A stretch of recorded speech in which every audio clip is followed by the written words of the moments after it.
মুখ থুবড়ে পড়ে আছে 18 কোটি টাকার প্রকল্প। ফুটওভার ব্রিজ থাকলেও চলাচলের অনুপযোগী।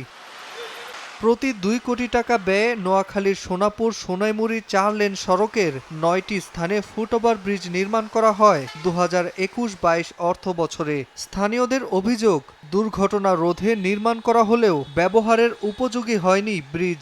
ফুটওভার ব্রিজটা কিন্তু কোনো কাজে লাগতেছে না, ছাত্রছাত্রীরা এটা দিয়ে যাতায়াত করে না, কারণ নিচে দিয়ে অবাধভাবে তারা চলাফেরা করতে পারে, রাস্তা ক্রস করে এবং এতে অ্যাক্সিডেন্ট হয়। দুই দিকে এটা ব্লক করে দিতে হবে, তাহলে মানুষ এটা ব্যবহার করবে। তার কাটার ব্যাধি ব্রিজটা যেন কার্যকারী মানুষ উড়ে নামা করে, এই জিনিসটা করে না। সড়ক বিভাগ বলছে ব্রিজের নিচে ফেন্সিং না দেয় মানুষ ব্যবহার করছে না, দ্রুতই চলাচলের জন্য উপযোগী করা হবে।